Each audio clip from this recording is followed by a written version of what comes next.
Aujourd'hui, on reçoit Alex Moulineuf, un développeur web qui a décidé de recoder entièrement Mario Kart pour y jouer directement depuis un navigateur web. Vous allez voir les images, c'est bluffant de réalisme. Il va nous expliquer déjà pourquoi il s'est engagé dans ce projet, comment il s'y prend, quels sont les challenges d'avoir un jeu comme ça dans un navigateur, et est-ce qu'il prend des risques face à Nintendo? Moi, c'est la question que je me suis tout de suite posée. Et enfin, est-ce que l'avenir du jeu vidéo se loge dans les navigateurs web? Est-ce qu'un jour on pourrait jouer à des AAA avec des nouvelles technologies comme Web, GPU, etc. Mais juste avant, il faut que je vous parle d'Ecosia, le partenaire de cette vidéo. Ecosia, c'est un moteur de recherche, comme Google ou Bing. Alors pourquoi changer? Chaque recherche que vous faites sur Internet génère de l'argent. D'habitude, c'est à des géants comme Google ou Microsoft que reviennent ces bénéfices. Mais Ecosia a choisi une autre approche. Utiliser cet argent pour financer des projets de reforestation dans le monde. Chaque euro de bénéfice est affecté à des projets de reforestation d'espèces indigènes, en collaboration avec des communautés locales. Et l'évolution des plantations est suivie année après année, notamment grâce à de l'imagerie satellite. En vrai, ça c'est stylé. D'ailleurs, si vous avez suivi les évolutions de réglementation, Chrome va être obligé de proposer un autre moteur de recherche par défaut. Et c'est à ce moment que vous pourrez basculer facilement vers Ecosia. Et petit bonus que je trouve cool, chaque mois, il publie le rapport financier pour suivre précisément comment est utilisé l'argent qu'il gagne grâce à vous. En vrai, ça demande quelques clics pour configurer Ecosia comme moteur de recherche par défaut et c'est dispo sur ordi ou sur téléphone. On vous met le lien en description et on reprend. À quel moment tu te dis je me lance là-dedans et je code cette merveille-là? Au moment où précisément je suis dans la merde. Je m'explique. Arrivé en 4e année d'études, je signe un contrat d'alternance dans une boîte et mon patron décide d'arrêter de me payer au bout d'1 an de contrat, sur 2 ans. En bonus de faire le mort. Donc c'est-à-dire que tu appelles, tu envoies des messages, pas de nouvelles, rien, nada. Et donc c'est un peu la merde, on va pas se mentir, parce que c'est compliqué de plus avoir de revenus, surtout dans le contexte qu'on connaît. Tu sais coder, vas-y. Fais un projet, éclate-toi et partage-le sur les réseaux. Et c'est de là, du coup, d'où vient le projet Mario Kart, où j'ai commencé. Avec un peu de chance, ça va faire tellement de bruit que tu vas trouver ton prochain employeur, par exemple. Ou... Ça m'a ouvert des portes, un truc de dingo, je pense qu'on en parlera après, mais un truc de dingo, ça a changé ma vie pour le mieux, parce que du coup, j'ai arrêté mes études et je me suis mis à plein temps là-dedans et dans plein d'autres trucs, dont on parlera sûrement après. Mais ça a changé ma vie, un truc de dingo. Ok, donc tu te dis, il me faut un projet ambitieux, comment tu penses à ça? Je suis un gros passionné de jeux de voiture, de base, et notamment un gros joueur compétitif. Et j'ai joué toute ma vie à Mario Kart, j'ai joué toute ma vie à Smash Bros, à ces jeux-là, et j'ai baigné finalement dans l'univers Nintendo. Et je me suis dit, ok, j'aimerais bien faire un jeu de voiture. Et du coup, je tente un petit concept, un petit prototype, où c'est juste voir si je peux faire rouler une sphère selon l'orientation d'un kart. Et je me dis, si j'arrive à faire ça, je suis peut-être pas obligé de faire une physique avec 4 roues, mais je peux peut-être faire une physique un peu arcade où ma sphère devient ma voiture, et c'est comme ça que je vais pouvoir faire un Mario Kart. Quand j'arrive à créer ce modèle-là, j'arrive à créer un système d'amortissage qui crée cet effet de drift. Et là, je me dis, je vais faire un Mario Kart en JavaScript. C'est trop marrant. Donc en fait, tu t'étais en train de bidouiller dans ton bac à sable, et t'as vu ça, tu t'es dit... juste c'est un kart en fait. Exactement, exactement. Je pense que beaucoup de gens connaissent la réputation de Nintendo en ce qui concerne la propriété intellectuelle, etc. Est-ce que tu étais un peu stressé quand même? Mais il y a eu 2 parties là-dessus. Au début, je l'étais. Et puis ensuite, j'étais en mode, au final, tu fais juste de la rétro-ingénierie quelque part. J'ai pas volé le code de Nintendo et dit, ça c'est mon code. J'ai créé mon propre code Nintendo, entre guillemets. Et il y a une jurisprudence, notamment autour des émulateurs, parce que c'est autour de ça que ça se retrouve, qui n'est pas illégal de rétro-ingénierer une console. Il est illégal par contre d'en faire un business commercial, ce qui n'a jamais été le but du projet Mario Kart. C'est là par exemple où Yuzu, que vous devez connaître forcément l'émulateur Switch, s'est un peu cassé la gueule. Ils en ont fait une utilisation commerciale, mais par contre des émulateurs comme Dolphin ou SNS 9X ne l'ont jamais fait, et c'est pour ça qu'eux ils sont tranquilles. J'ai eu une rencontre avec plusieurs entrepreneurs, mais notamment un qui m'a beaucoup marqué. À la fin d'un call, il m'a dit, mais je te souhaite que ton projet il se fasse descendre par Nintendo. What? Parce que ce serait un coup de projecteur de malade. Exactement, exactement. Et là, du coup, j'étais en mode, ah ouais, en fait, j'en ai rien à faire. Ouais, alors je sais pas, les fameux ninjas Nintendo, je sais pas si même pour de la mauvaise pub, j'ai envie de me les mettre sur le dos. Mais en vrai, je comprends. Comment on s'y prend quand on veut coder un jeu comme Mario Kart de zéro? Parce que c'est pas comme si les jeux de voiture, c'était un truc super récent qui venait de sortir, etc. Mais je trouve qu'il y a quand même quelque chose avec Mario Kart qui est que il y a un feeling Mario Kart qui est super unique et que tu retrouves dans aucun autre jeu. Comment toi, tu t'approches ça? D'abord, techniquement, c'est quoi les grandes étapes de ton projet entre la boule qu'on a vu glisser et le résultat de dingue que vous allez voir? Moi, j'aime bien partir d'une base visuelle en mode, ok, ma scène 3D, elle doit ressembler à ça. Et dès que j'arrive au résultat que je veux, je suis en mode, oh, ok, c'est joli, là je peux développer, tu vois. J'ai d'abord commencé à monter la scène 3D et à mettre mon petit Mario, mettre ma petite carte et une carte de Paris. Du coup, ensuite, ça a été l'approche du contrôleur, qui est forcément le truc où il y a le plus de travail. Finalement, c'est la logique qui va régir la petite voiture. D'abord, il faut une voiture où il faut que tu sois capable de tenir la direction avant de cette voiture, que tu vas pouvoir rotationner et avancer. Il faut la faire rouler. Donc ça, c'est une première étape. Créer la physique pour ça. Ensuite, il va falloir choisir comment tu contrôles cette voiture. Est-ce que tu vas le faire à la manette? Est-ce que tu vas le faire à la souris? Est-ce que tu vas le faire au clavier? Est-ce que tu vas le faire sur téléphone avec un joystick virtuel? Spoiler, j'ai fait les 4. Et à partir de là, du coup, ensuite, tu vas pouvoir incrémenter, rajouter des mécaniques supplémentaires comme le drift, par exemple, que vous allez voir, je pense, après. Et ensuite, on rajoute les objets, finalement, tout ce qui constitue un Mario Kart. Et enfin, intervient le post-processing pour créer ce petit feeling Nintendo-esque à Mario Kart. Ça a l'air simple quand tu le dis comme ça, mais quand on zoome un petit peu, très concrètement, là, par exemple, tu parlais de physique, etc. Moi, je connais le navigateur, je sais développer une interface, genre un Google, quoi. Comment tu obtiens cette notion de 3D et de physique? Concrètement, ça ressemble à quoi de ton côté? Il y a une personne qui s'appelle Mr. Doob qui a inventé une technologie qui s'appelle Tree.js, qui en fait est utilisée sur maintenant quasiment tous les sites web qui utilisent de la 3D, qui nous permet en gros d'utiliser une API JavaScript qui nous permet de créer de la 3D en temps réel dans un site web. Du coup, tout se passe dans un canvas et on va pouvoir modifier le comportement de ce canvas avec Tree.js, afficher des objets 3D, leur donner un comportement, leur donner une physique avec par exemple React Rapier, qui est la physique qui est utilisée, qui est le moteur physique qui est utilisé dans le cadre de Mario Kart 3JS. Donc, quand tu dis en gros moteur physique, pour bien comprendre, c'est ce qui va décrire comment les objets se comportent quand ils ont des chocs entre eux, par exemple, ou des choses comme ça? Tout à fait, exactement. En fait, ce qu'on ne le sait pas dans un jeu vidéo, c'est que le jeu est rendu 2 fois. C'est pour ça qu'on utilise des hitbox notamment. Il y a un monde visuel où ce sont les objets 3D que tu vois, c'est celui que l'utilisateur voit, et il y a un monde physique. Et ce monde physique est beaucoup plus simple et beaucoup plus abstrait du monde visuel, parce que ce monde physique, en fait, il fait toutes les simulations de calculation qui va permettre de définir le comportement d'un objet visuel dans ta scène 3D. L'idée, par exemple, c'est que si on veut simuler une animation de gobelet en plastique qui tombe, on va le faire tomber dans le monde physique, et on va dire à l'objet 3D visuel de copier la trajectoire que va prendre l'objet physique. Et en gros, tu appliques les lois de Newton, etc. sur un rectangle. Tu colles ton mesh de gobelet sur ton rectangle physique, en gros. Exactement. Les moteurs physiques comme ça, c'est les mêmes pour tous les jeux ou chaque jeu a un moteur physique différent? En fait, il y a plein de moteurs physiques. On utilise tous en général une base physique. Heureusement, je me suis pas pris la tête à faire les calculations moi-même parce que je peux vous assurer que j'aurais la tête comme ça. Et en JavaScript, en tout cas avec Three.js, on en a 2 qui sont ultra connus, qui sont Canon ES et Rapier. Conclusion, il y a des super moteurs qui permettent à des développeurs comme toi, qui ne sont pas nécessairement des développeurs de jeux vidéo à l'origine, de faire des scènes 3D complexes de ce genre, c'est ça? Absolument. Et alors, tu as aussi parlé d'un autre truc, c'est le feeling Nintendo. Ouais. Je vais te dire, c'est quoi en fait le feeling Nintendo? Parce que je ne saurais pas le dire comme ça. La physique du jeu qui est particulière, c'est ça? C'est un tout. Il y a le post-processing, il y a les couleurs, la température de couleurs. Donc, c'est-à-dire que en général, c'est des images chaudes Nintendo. Tout le visuel, toutes les textures, tu les as pas reprises, tu les as refaites from scratch? Non. Les modèles, les textures sont faits à partir de modèles de Sketchfab. Les utilisateurs sont crédités d'ailleurs dans le projet Mario Kart 3JS. Est-ce que toi, après avoir observé, disséqué comme ça pendant tant de temps ce jeu, est-ce qu'il y a des trucs que tu as notés où tu t'es dit tiens, ça, ce truc, la manière dont ça fonctionne, c'est quand même hyper particulier, il faut que j'arrive à le reproduire, tu vois? Plein, c'est super intéressant. Quand tu analyses comment sont faits des jeux Nintendo, du coup, de fond en comble, tu vois les personnages animés sur les côtés, et c'est con, mais si c'est absent, tu le vois, et il manque quelque chose.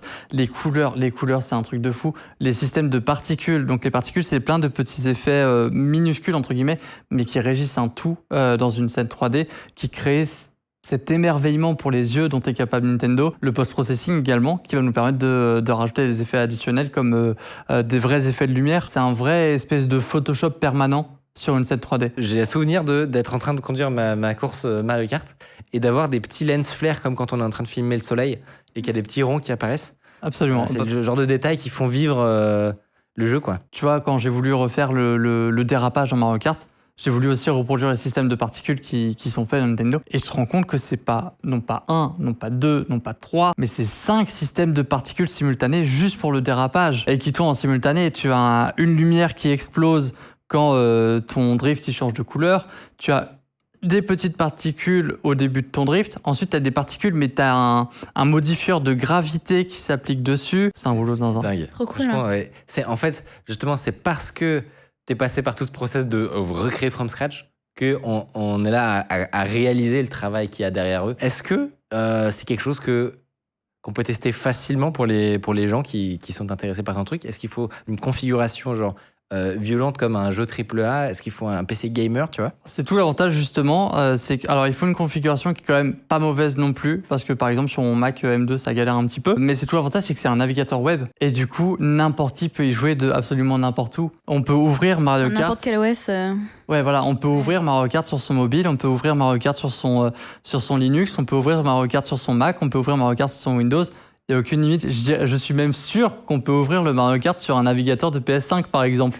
Ce qui serait assez C'est ça, marrant. ouais. Mais je suis sûr qu'on peut faire ça. Pas très optimisé, mais ouais, c'est cool. Est-ce que toi, il y a des hacks que tu dois trouver au moment où tu codes ton jeu pour faire en sorte que ça puisse tourner sur un téléphone ou sur n'importe quel appareil, quoi? Des tas. L'optimisation, c'est le plus gros et le plus dur sujet de la création d'un jeu en 3D, notamment avec la création de shaders. Je ne sais pas si vous avez déjà vu ce que c'est qu'un code de shader. Pour faire les ombres, c'est les projections des ombres, c'est ça? Alors, entre autres, c'est un des trucs. C'est un shader, c'est un code en C qu'on appelle GLSL du coup, qui s'appelle OpenGL Shading Language. Je vais perdre un peu tout le monde et je suis un peu désolé là-dessus. C'est un code qui est imbitable. En fait, c'est des calculs mathématiques qui vont régir le comportement de les millions de pixels qui s'affichent à votre écran. Et du coup, il faut dire, avec un shader, tu vas donner à chaque pixel et tu vas lui dire quoi faire. Donc, c'est un truc qui est extrêmement compliqué à développer, qui prend beaucoup de temps. Typiquement, c'est ça qui permet d'utiliser la puissance graphique. Donc le fait qu'une carte graphique est très optimisée pour faire des calculs matriciels gigantesques. Absolument. C'est comme ça qu'avec peu d'énergie, enfin peu de calcul, tu arrives à générer genre de l'eau par exemple ou de la fumée, j'imagine. Absolument. La génération de l'eau, c'est tout un sujet parce qu'il y a plein de techniques pour générer de l'eau. On peut le faire avec une normal map, on peut le faire avec un shader, on peut le faire avec plein de trucs. Et d'ailleurs, je ne sais pas si vous avez déjà vu, mais dans les jeux vidéo, il y a très peu de vraies réflexions. Il y a très peu de vrais miroirs.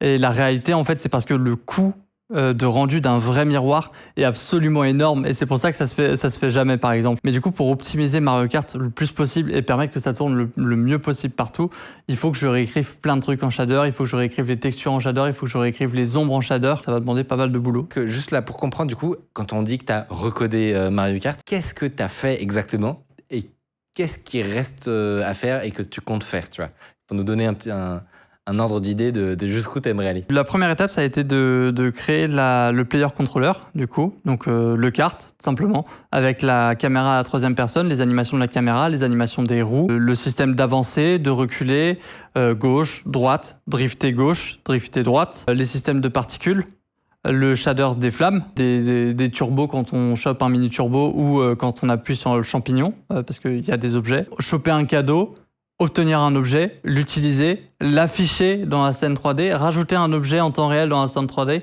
qui est un sujet qui est super compliqué d'ailleurs. Le multijoueur, donc le fait d'interconnecter deux clients distants pour qu'ils puissent jouer sur la même map et qu'ils puissent se faire la course entre eux. Là, c'est ce sur quoi je suis en train de bosser dessus maintenant, mais c'est tout ce qui est l'interface utilisateur pour faire le décompte, le départ. Pareil, un sujet dont je m'étais jamais posé la question toute ma vie, mais qui était super intéressant quand j'ai dû le faire moi-même. C'est-à-dire qu'on fait une course. Ok, on a une piste qui est pas une ligne droite, la piste. C'est des courses, c'est un tracé circulaire, voilà. Comment on fait pour définir qui est devant l'autre sur un tracé circulaire? Vous êtes déjà posé cette question? Là, intuitivement, j'imagine que c'est comme dans Trackmania ou des trucs comme ça, il doit y avoir des histoires de checkpoints ou des choses comme ça. Tout à fait. Mais comment tu fais pour t'assurer que les checkpoints soient pris? Mais ça se trouve, il a pris un raccourci entre les checkpoints où il a cut across the map, tu vois. Et du coup, en fait, pour faire ça, par exemple, on va imaginer, il va y avoir une multitude de petits points sur l'espace qui définit le tracé. Et on va vérifier en temps réel, tout le temps, la distance et où il en est par rapport au point.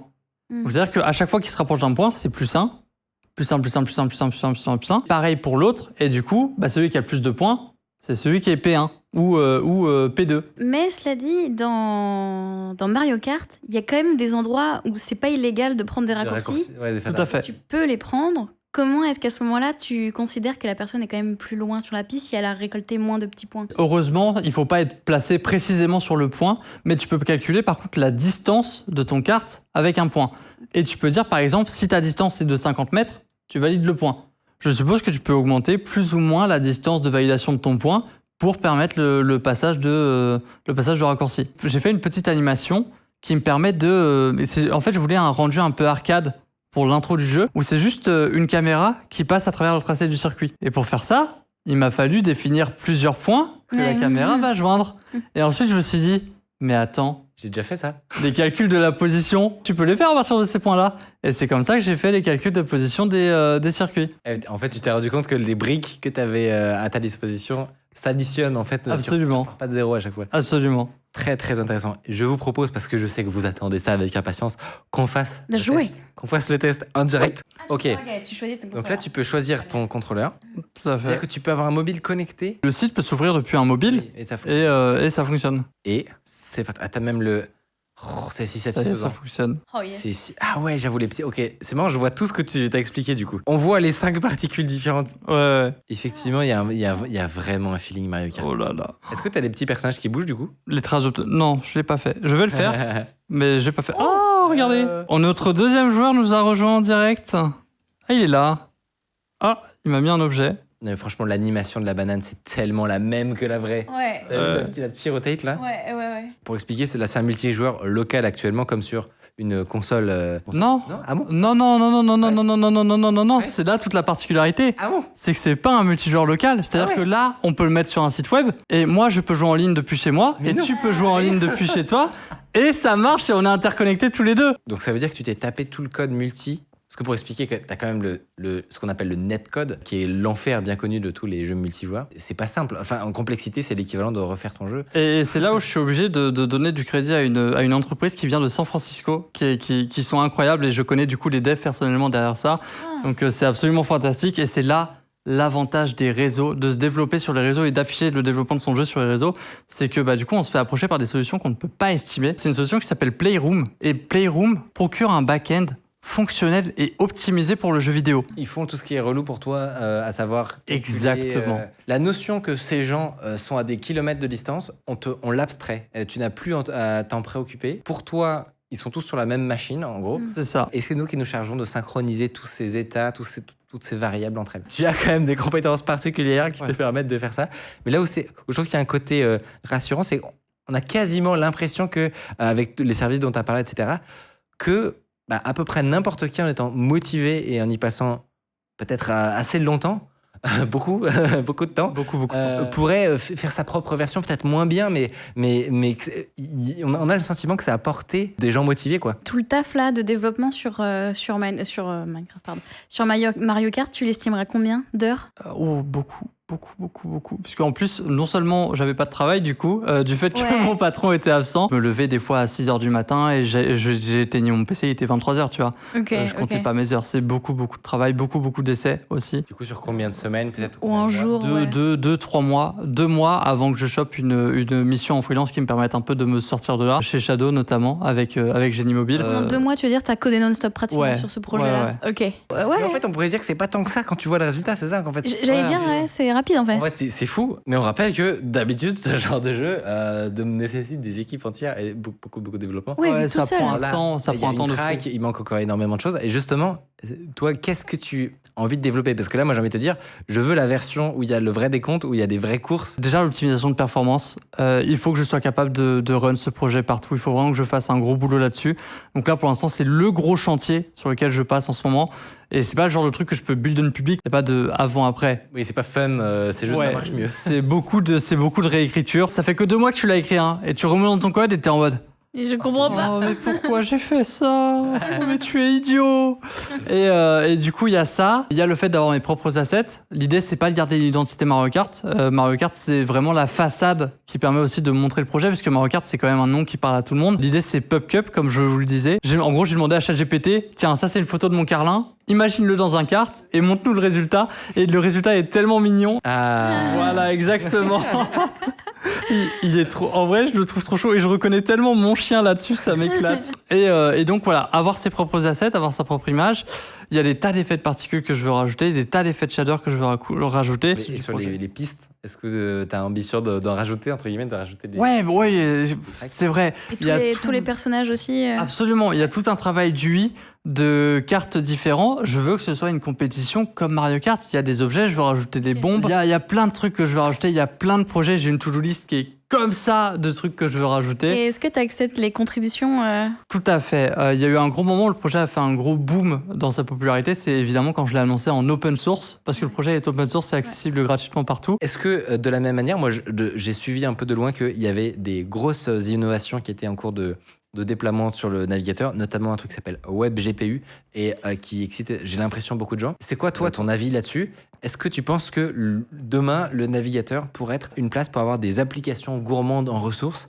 Alors, il y a le jeu vidéo, évidemment, mais peut-être des logiciels de montage, des trucs qui seraient vraiment assez lourds en termes de calcul, qui aujourd'hui nécessitent d'installer des applis, enfin des process un peu lourds. Le gros avantage de développer les jeux vidéo sur le navigateur, c'est que n'importe qui peut y jouer sans installation. Il n'y a pas besoin de store, il n'y a pas besoin d'installation, il n'y a pas besoin de package C++ ou quoi. C'est juste, tu ouvres une page web et tu peux jouer aux jeux vidéo.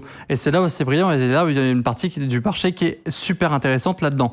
Et le problème, c'est Apple, parce que Apple ne supporte pas WebGPU. Et actuellement, il y a des tas de technologies qui veulent migrer sur WebGPU, mais ils peuvent pas, enfin, c'est pas qu'ils peuvent pas, c'est qu'ils veulent pas investir parce qu'ils disent ouais, mais se bloquer la part de marché Apple qui est pas supportée ni sur Safari, ni sur iOS, qui est le système d'exploitation de Apple, c'est chiant, on n'a pas envie de faire ça. Moi, j'ai eu des insights, du coup, encore une fois, les réseaux incroyables. L'équipe qui bosse actuellement sur Tree.js, et ils sont en train de faire comme React Native, de créer leur propre langage qui va permettre de compiler un jeu en Tree.js et dans une version WebGL et dans une version WebGPU. Un peu comme React Native qui permet de compiler du JavaScript et dans une version Android et dans une version iPhone. Tree.js sont en train de bosser là-dessus. C'est un boulot de fou malade. Merci Apple pour cette abstraction supplémentaire. C'est clair. Voilà. Un autre projet très cool dont on avait parlé, c'est Chimera OS, un système d'exploitation custom dédié aux jeux vidéo. Si vous ne connaissez pas, ça vaut le détour et c'était dans cette vidéo.